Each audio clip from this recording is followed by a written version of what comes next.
Hello and Happy New Year! I've enjoyed creating videos starting this channel this past November, and perhaps I'm getting too ambitious, but I've laid out a plan for this year on what I'd like to cover. Before I finalize this, I would like to encourage all of you to drop me a comment regarding your thoughts on your own musical journeys and what you consider fun and would like to see. So, with that being said, let's get started with a dive into perhaps a catalyst for my love and start of my journey with recorded music. David Bowie's second studio album, Space Oddity, on Doug's Music Fun channel. Yeah, fun!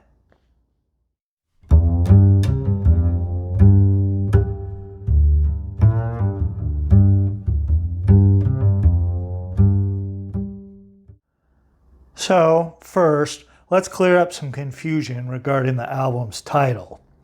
So it was released initially in the UK in 1969 as simply David Bowie, whereas the USA release was titled Man of Words, Man of Music. I'm not sure what happened with the naming of this second album in the UK because his first studio album is also entitled David Bowie.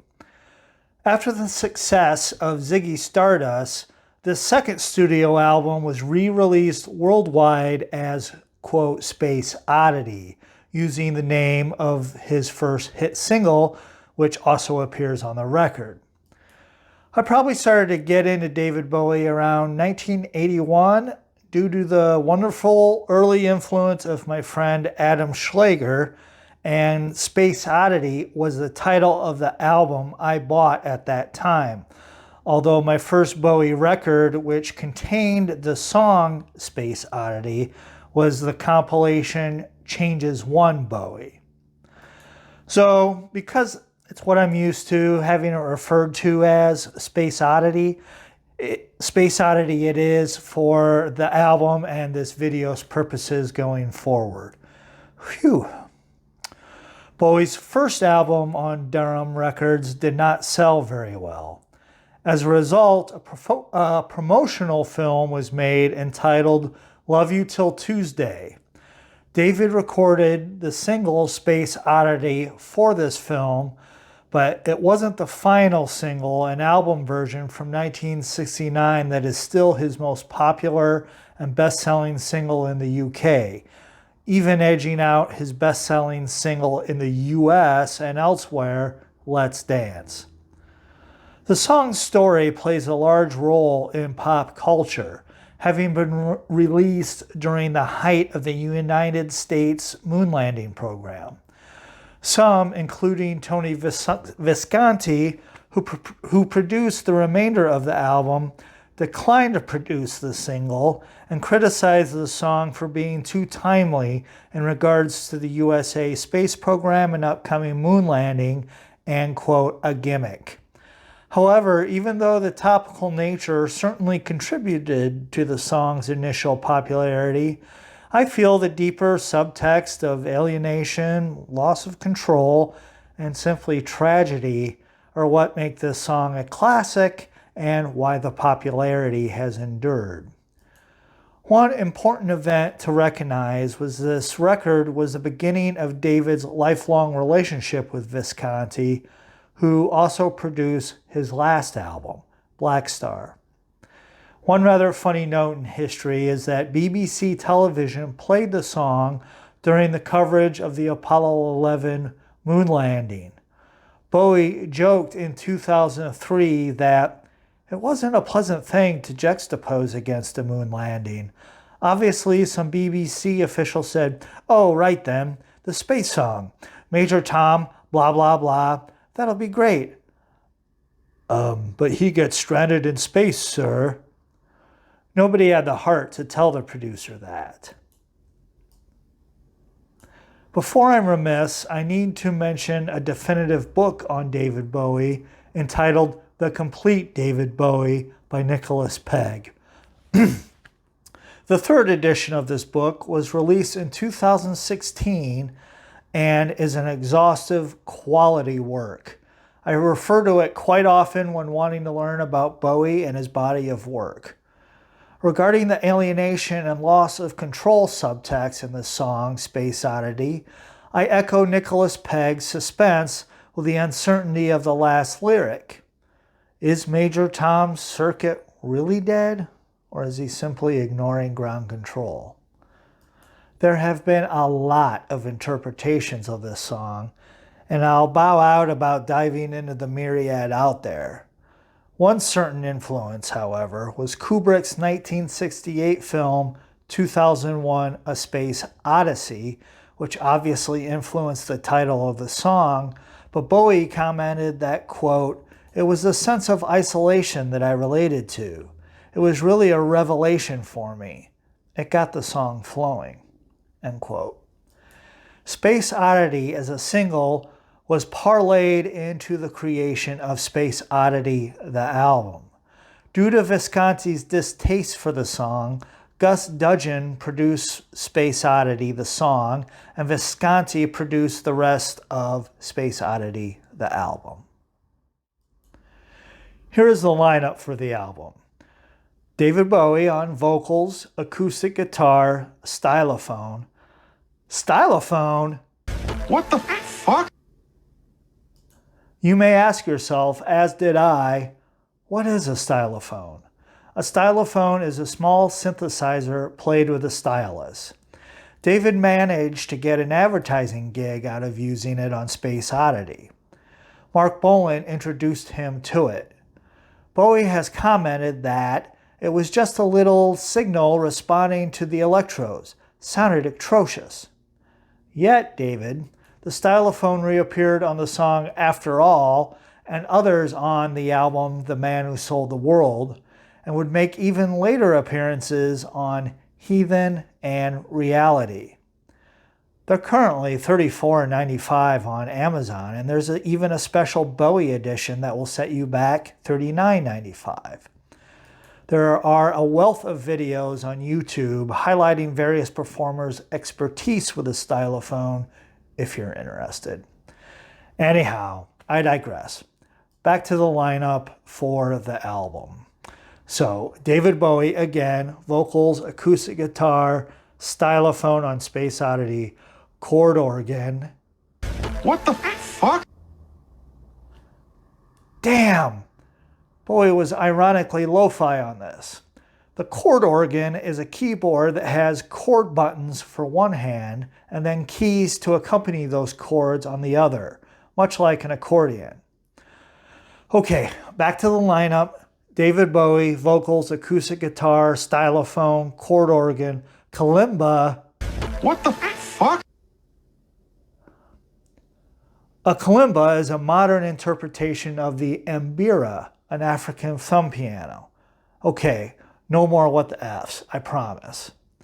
Back to the lineup. David Bowie, vocals, acoustic guitar, stylophone, chord organ, kalimba.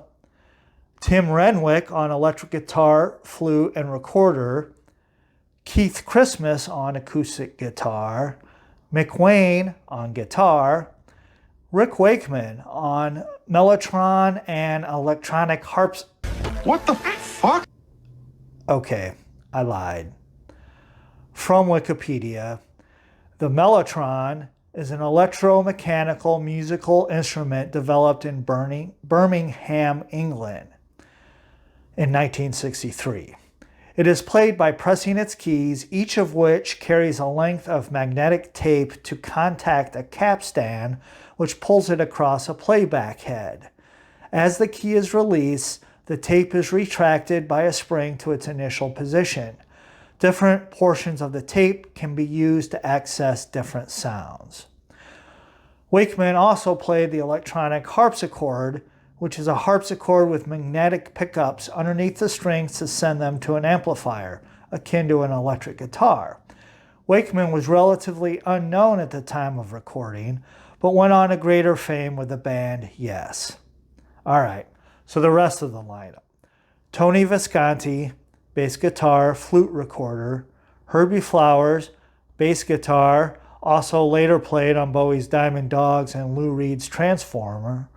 John Honk Lodge on bass guitar, John Cambridge on drums, Terry Cox on drums, Benny Marshall and Friends on harmonica and backing vocals, Memory of a Free Festival, Paul Buckmaster on cello, and arranging for the entire orchestral section of 8 violins, 2 violas, 2 cellos, 2 double basses, and 2 flutes. An entire episode could be devoted to the song Space Oddity alone, but let's move on to the rest of the song. 2 events that interrupted the recording of the album also influenced 2 of the songs. The first was on August 16th, the open-air event at Beckenham Recreation Ground, which David made a dedication to in the song Memory of a Free Festival. However, later in the album, his disillusion with the hippie movement would bring about the bite of Cygnet Committee. The second was his father's death on October 5th. David's grief inspired Unwashed and Unwashed and Somewhat Slightly Dazed, the second track on side 1. This song certainly does not have pretty lyrics, but a hard-hitting rock song with great harmonica accompaniment and solo by Benny Marshall, who is also the lead singer from The Rats, a band from Hull. Marshall recalled that he had done the solo in this song in 1 take and received a standing ovation in the control room afterwards. The song isn't directly about grief, but has ghastly images of corpses and violence, head splitting, murder, rats, and the like. There is anger directed at capitalism and financial privilege, and is again not a comforting song lyrically, certainly an example of his most virulent and angry songwriting at that point in time. It's obliquely related to his father's death, and the only direct reason we know is from Bowie discussing it directly. In November 1969, David told the rock journalist George Tremlett that the song described how he felt after his father died. Lyrically, it's about a rich girl and her trappings, which brings up Bowie's girlfriend up until the recording of the album, Hermione Farthingale. More on her when we get to a direct song on the record concerning her, Letter to Hermione. He told the weekly music magazine Disc and Music Echo that Unwashed and Somewhat Slightly Dazed was, quote, a rather weird song I wrote because one day when I was very scruffy, I got a lot of funny stares from people in the street. The lyrics are what you hear, about a boy whose girlfriend thinks he is socially inferior. I thought it was rather funny, really, end quote. And as Nicholas Pegg notes, quote, this explanation doesn't rule out the subject of his father's death. It's certainly at variance with what he told Tremlett only 3 weeks later, offering a salutary early instance of the hazard inherent in taking Bowie's own analysis of his own songs at face value and to the exclusion of other readings, end quote. As I've posted before in videos, Lennon said Lucy in the Sky with Diamonds wasn't about LSD, and John Prine said that Illegal Smile wasn't about pot, wink wink. Suffice it to say that this is an example of not only different interpretations of the meaning of a song, but additionally, both different interpretations coming from the writer of the song. There's a throwaway song I'll mention entitled Don't Sit Down that's a 30-plus second snippet of a short jam and David laughing, singing along, singing Don't Sit Down, and that was tacked on to the end of Unwashed on the initial recordings. Wasn't listed in the track list and then left off of the Space Oddity repress completely until expanded editions of the album came out later on various labels. On to Bowie's muse, the song Letter to Hermione, the third song on side 1. Hermione Farthingale was David's lover and partner, appearing in the film Love You Till Tuesday. She left Bowie in early 1969, and Bowie told George Tremlett, "That letter to Hermione is what I wished I'd said. I was in love with her, and it took me months to get over it." End quote. I think that sums it up well. Let's move on to the fourth and final song on side one, Cygnet Committee. Cygnet Committee is a long and layered composition expressing Bowie's mistrust of the hippie movement, gurus, slogans, and from Peg's work, quote, perhaps specifically the Beckenham-based arts laboratory Bowie had helped to establish in 1969, end quote. Bowie told George Tremlett that the song is, quote, me looking at the hippie movement, saying how it started off so well, but went wrong when the hippies became just like everyone else, materialistic and selfish, end quote. He further remarks on how the UK is crying out for a leader and is ready to be picked up by, quote, anybody who has a strong enough personality to lead, end quote.